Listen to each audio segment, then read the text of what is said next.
Hello, I'm Jennifer. I'm a chirology and palmistry practitioner and teacher based in Johannesburg. And today I'm going to talk a little bit about prediction in the hands and whether it is possible to foretell the future. The question of picking up on past experiences that may have left their mark in people's hands is another topic, and I'll talk about that at another stage.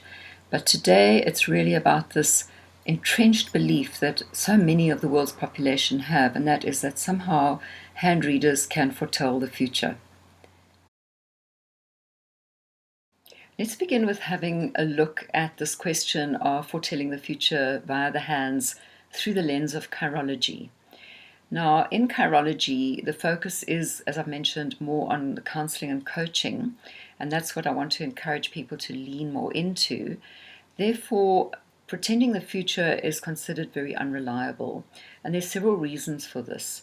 They're very practical reasons. Firstly, the markings can change. Secondly, we have free will.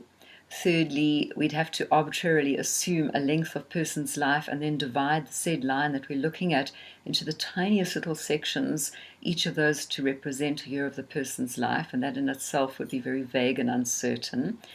Then there's the question of each marking in each line has several different meanings, sometimes even as many as 10 or more meanings. So the reader would have to then choose an appropriate meaning. So that in itself makes it even more vague. Then also the systems of timing differ in the hand reading traditions. So all of these together, and possibly a few more, really give us a nice clear idea of why basically confirms for us that what we pick up in the hands is not literally in the hands, that we're picking it up intuitively rather than anything that can be directly read from the hands. So basically, we cannot verify that intuitive perceptions are in fact seen in hands as such. There's something else happening when readers pick up stuff about the future. Another thing to consider when thinking about foretelling somebody's future is that life and death are in the power of the tongue. That comes from Proverbs. And even the most hardened skeptic, if somebody has told that person something perhaps negative about their lives, they will carry that memory, that imprint, and always be sensitized around the possibility of that manifesting. In my career as a hand reader, I've heard many stories of people being told the most horrendous things, like, for example, that their child will die or that their husband will be murdered. I even heard that once from a client. She was told that by a reader.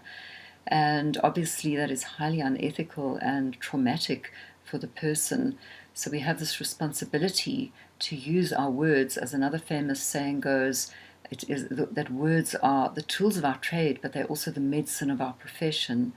So when it comes to predicting people's futures, it would be highly potentially harmful, really, to portend an outcome for them.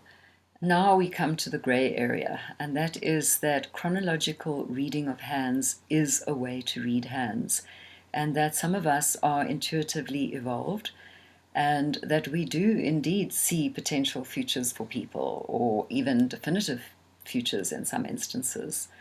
And the responsibility for those of us who read in this way, or when that information becomes available to us, is, especially if it's a negative potential outcome, to support the person when that inevitability happens. And that is really a very sort of delicate navigation around the question of how honest should we be. Obviously, if it's something really promising and positive, and let me give you an example, somebody asks me, will they have a child? And somehow the information pours through me that absolutely it's extremely likely that they will, in their X amount of time, have a child. And I'd share that. And it almost sounds like a contradiction to the previous part of this conversation, and that is that there's like a preference to not tell the future in chirology, and yet at the same time, as the years go by, through reading so many pairs of hands, one somehow gets an intuitive faculty that becomes so developed that you can't really pull the thread out and extricate it. So there's a movement a little bit more towards the chiromantic side of things, the chiromancy being the more divinatory aspect of hand reading. But the point is really here that when there is a perceived outcome that the reader, you as a reader, become attuned to, and you choose to or not, you have that responsibility to maybe not make the decision, not make the call to share the information. But should you do so, then the key thing is to support the person in ways to manage themselves for when the inevitable happens. One example that comes to mind is if somebody's very ill and somebody has a cancer diagnosis, for example, and they want to know, will they be okay? And that feeling comes of almost like a deep sadness, and somehow there's a knowing in me, in my personal experience, that unfortunately this person is not very likely to overcome their illness.